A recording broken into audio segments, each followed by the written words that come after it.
Hello प्यारे दोस्तों, आज के इस वीडियो में देखेंगे 8 ग्रेड अभ्यास पुस्तिका। ये सामाजिक विज्ञान जो कि हमारा कक्षा 8 के लिए है। ये दोस्तों नई बुक जो जारी किया गया है ना वर्ष 2024-25 के लिए, ये हमारा न्यू बुक है। न्यू बुक देखिए आपका इस तरह से जारी किया गया है। आप देखते हैं इसका इस तरह से डायग्राम है।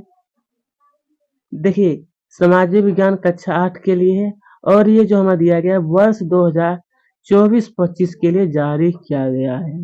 24-25 के लिए तो चलिए इसमें हम सब सोल्व करने जा रहे हैं दोस्तों। इस सामाजिक विज्ञान के अंतर्गत जो हमारा आता है भूगोल, क्या है भूगोल जो आता है, इसमें से हम लोग देखेंगे अध्याय 3, अध्याय नंबर 3 जो कृषि दिया है उसी को हम लोग देखेंगे। चलिए प्यारे दोस्तों, यहाँ पर आप सब देखते हैं ये अध्याय नंबर 3 जो कृषि दिया ना, ये नई बुक का पीडीएफ बनाया हूँ 2024-25 के लिए। ये जो नई बुक एक मिनट, ये 2024-25 की जो नई बुक है ना उसी का मैंने एक पीडीएफ बनाया हुआ। यहाँ पर आपको क्लियर दिखाई देगा। बहुत सारे स्टूडेंट ने कंप्लेन की थी कि राइटिंग जो होता है दोस्तों, राइटिंग वो समझ नहीं आ पा रहा था। जो मैं बुक में बताता था ना उसमें वही प्रॉब्लम था, इसलिए मैंने पीडीएफ बनाया। यहाँ पर कोई दिक्कत नहीं होगा आपको नोट करने में यानी लिखने में। तो चलिए दोस्तों, मैं आपके भले के लिए कह रहा हूँ, ये नई बुक है। प्रश्न 1 में देखिए कहा गया था रेशम के कीटों का वाणिज्यिक पालन कहलाता है। रेशम के जो कीट होता है दोस्तों उसको पालन क्या कहलाता है? तो यहाँ ऑप्शन दिया कि सेरीकल्चर, पिसिकल, विटिकल्चर या फिर हार्टिकल्चर। इसका सही उत्तर हो जाएगा दोस्तों सेरीकल्चर। क्या कहलाएगा? सेरीकल्चर। ए में टिक लगाना है। अब आगे की ओर देखते हैं। ये देखिए प्रश्न क्रमांक 2, क्या निम्नलिखित में से ब्राजील किसका अग्रणी उत्पादक देश है? ये जो ब्राजील है दोस्तों वो क्या किसका अग्रणी उत्पादक देश है? गेहूं, कहवा, पटसन और मक्का। ये दोस्तों कहवा, ब्राजील में क्या बहुत अधिक मात्रा में कहवा वहां पर उत्पादन होता है। अब एक कृषि एक प्राथमिक क्रिया है, इसमें शामिल नहीं है। कृषि जो है दोस्तों एक क्या है? एक प्राथमिक क्रिया होता है और जो लोग बिजनेस करते हैं वो द्वितीय क्रिया में आता है। तो कहा है ये इसमें क्या नहीं आता है? औजारों का निर्माण, पशुधन पालन, सब्जियों का उगाना या फिर फूलों का उगाना। इसमें ए में टिक लाना, औजारों का निर्माण कृषि में नहीं आ पाता है। चलिए पर्वतीय ढालों वाले क्षेत्रों में रहने वाले परिवारों के लिए किस फसल का उत्पादन उपयुक्त है? पर्वत यानी पहाड़ पर जो रहने वाले जो लोग होते हैं वहां पर कौन सा फसल सबसे अधिक होता है? गेहूं, मक्का, चावल, कॉफी। वहां पर कॉफी जो बहुत अधिक मात्रा में होता है।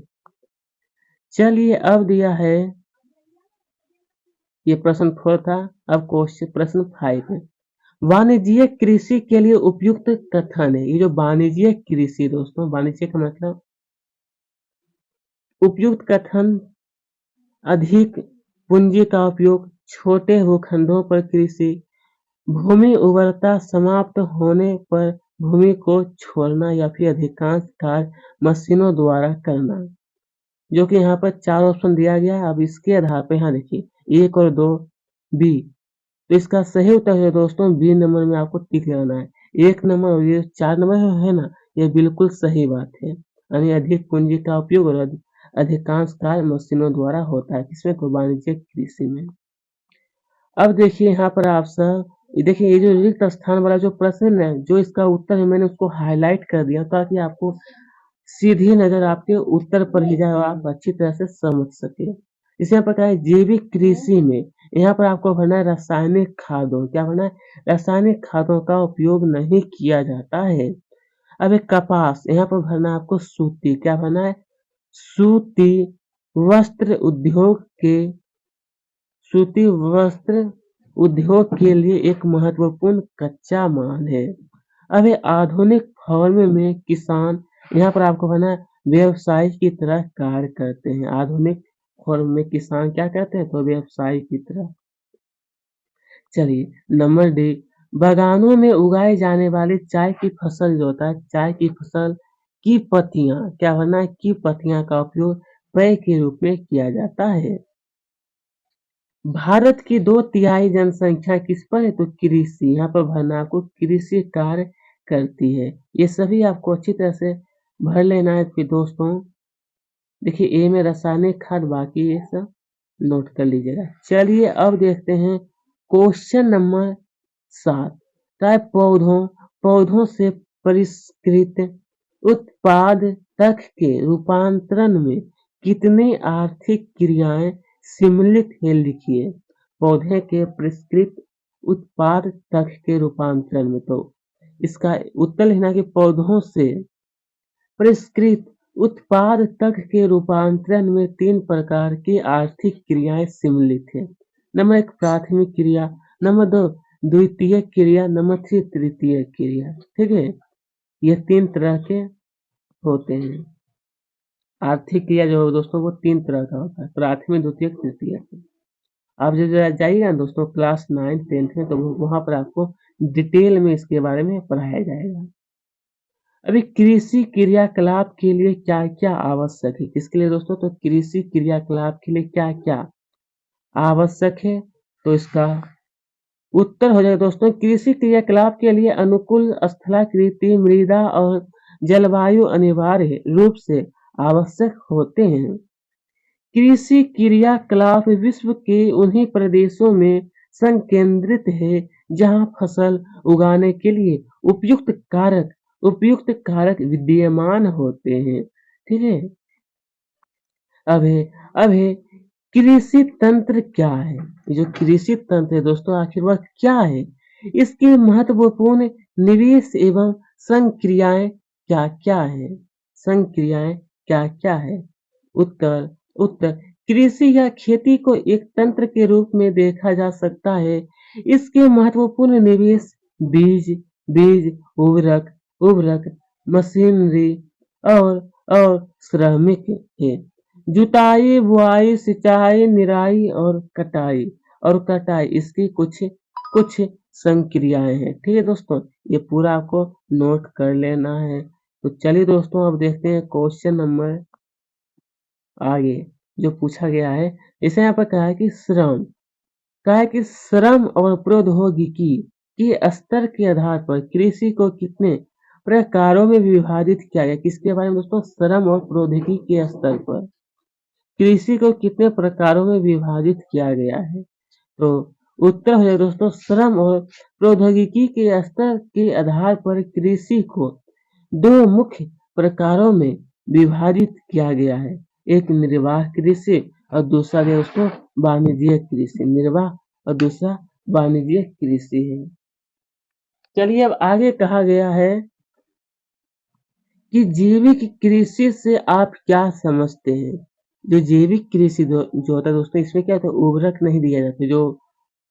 जो बाजार से आता है ना पैक हुआ उर्वरक, वो नहीं दिया जाता। तो इससे आप क्या समझते हैं, तो आपको लिखना है इसके बारे में।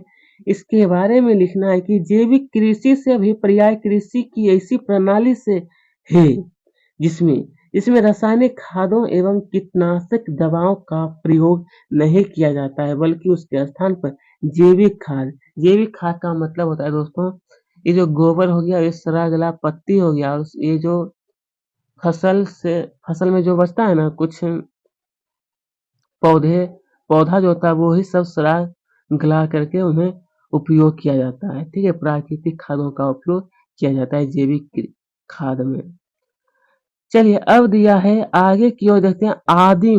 आदिम निर्वाह कृषि में कौन कौन सी कृषि को शामिल किया गया है। किसमें दोस्तों, ये जो दिया आदिम निर्वाह कृषि में, तो इसका उत्तर हो जाएगा आदिम निर्वाह कृषि में स्थानांतरित कृषि और चलवासी पशुचारण कृषि को शामिल किया गया है। स्थानांतरित कृषि में वृक्षों को काटकर और जलाकर भूखंड साफ किया जाता है, और चलवासी पशुचारण में पशुचारक अपने पशुओं के साथ चारे और पानी के लिए एक स्थान से दूसरे स्थान पर जाते हैं। इसी को हम लोग कहते हैं दोस्तों आदिम निर्वाह कृषि। आदिम निर्वाह कृषि। चलिए अब देखते हैं यहाँ पर हम सब क्या है, मिश्रित कृषि क्या है। जो मिश्रित कृषि है दोस्तों, ये आखिर यह क्या है, यह किन किन देशों में प्रचलित है। दोस्तों उत्तर हो जाएगा कि जब फसलों के उत्पादन के साथ साथ पशुपालन भी किया जाता है और भोजन व चारे की फसलें उगाई जाती है तो इसे मिश्रित कृषि कहते हैं। क्या? तो दोस्तों कि और भोजन व चारों की फसलें उगाई जाती है, इसे मिश्रित कृषि कहते हैं। यह यूरोप, दक्षिण अफ्रीका, अ- अजे अर्जेंटीना और न्यूजीलैंड देशों में क्या यह बहुत ही प्रचलित है, यानी फेमस है वहां पर ये मिश्रित कृषि। अब ये गेहूं की फसल के लिए किस प्रकार की जलवायु की आवश्यकता होती है और क्यों? ये गेहूं की जो फसल है दोस्तों, उसमें से कौन से जलवायु की आवश्यकता होती है? जलवायु का मतलब दोस्तों जो गर्मी, ठंडी और वर्षा रहता है ना, इसी को हम लोग कहते हैं जलवायु। तो यहाँ पर हो जाएगा कि गेहूं शीतोष्ण कटिबंधीय पौधा, शीतोष्ण यानी कि ये ठंड के रूप में इन्हें बोया जाता है, इस फसल को तैयार किया जाता है। तो गेहूं की फसल के लिए मध्यम तापमान एवं वर्षा और शस्य करता यानी कि फसल की कटाई के समय धूप की आवश्यकता होती है। जब फसल को बोया जाता है तो उस समय थोड़ा ठंड होना चाहिए, और जब फसल को कटाई के समय आए तो उस समय क्या होना चाहिए? तो धूप की आवश्यकता होती है।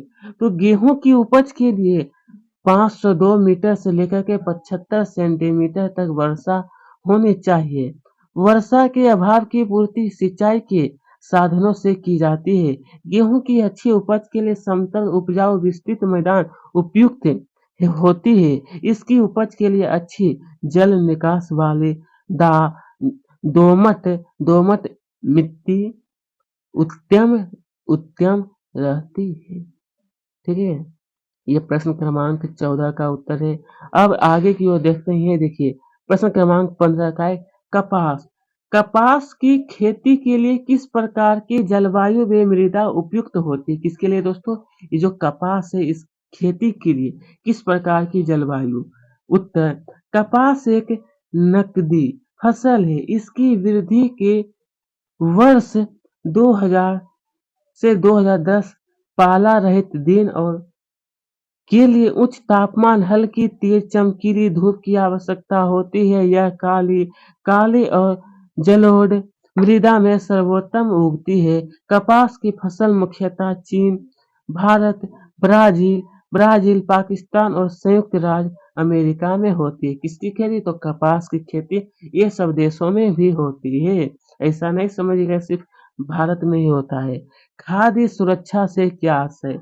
ये जो खाद्य सुरक्षा है दोस्तों, इसका मतलब जो खाने वाली जो चीज होता है ना, जैसे गेहूं, धान, चावल, ये हो गया सरसों, तो इसको सुरक्षा हम किस प्रकार दे सकते हैं? तो लिखना है कि खाद्य सुरक्षा से आशय पदार्थों की सुनिश्चित आपूर्ति एवं जन सामान्य के लिए भोज्य पदार्थों की उपलब्धता से है।